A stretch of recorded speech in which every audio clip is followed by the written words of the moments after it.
से जिंदगी जीने का अधिकार मिलेगा।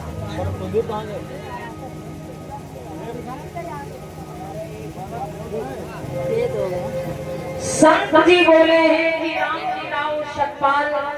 हाँ संत जी। सच्चा मनुष्य वही होता है जो दूसरों के दुखों को देख करके स्वयं दुखी हो जाए। अरे बेटा, तुम अपने समाज को दुखी देख करके दुखी हो।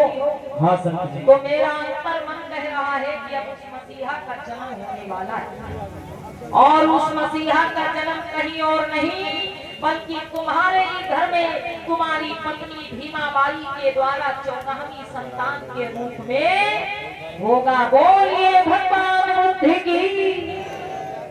संत जी ने कहा, बेटा मेरा अंतर मन कह रहा है कि उस मसीहा का जन्म कहीं और नहीं बल्कि तुम्हारी पत्नी भीमाबाई के द्वारा 14वीं संतान के रूप में होगा।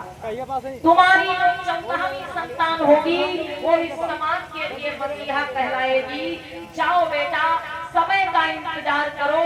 तुम्हारी जो 14वीं संतान जन्मेगी समाज के पैरों में पड़ी गुलामी की बेड़ियों को तोड़ करके फेंक देगी और इस समाज को एक सम्मान की जिंदगी जीने का अधिकार दिलाएगी। हे संत जी, काश आपकी बात सत्य हो जाती तो हमारे समाज के लोगों का उद्धार हो जाता। संत जी, आज पिता राम जी राव माता भीमाबाई ने प्रणाम किया उन संत जी को और वापस मरुछावनी में लौट गए। मेरे भाई, संत जी ने ऐसा क्यों कहा कि तुम्हारी पत्नी भीमाबाई के द्वारा जो 14वीं संतान होगी वो समाज के लिए मसीहा कहलाएगी? क्योंकि अब तक माता भीमाबाई के द्वारा 13 बच्चों का जन्म हो चुका था, जिसमें 4 बच्चे जीवित बचे थे, बाकी सबकी मौत हो गई थी।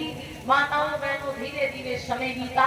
माता भीमाबाई ने 14वां गर्भ धारण किया और माता भीमा ने जब 14वां गर्भ धारण किया, धीरे धीरे 9 महीने बीत गए और गर्भ का समय पूरा हुआ तो 14 अप्रैल का पावन दिन आया। और होता क्या है भाई कि 14 अप्रैल अम्मा बेनों, बाबा साहब का जन्म होने वाला है। खुश हो जाइए आप लोग कि 14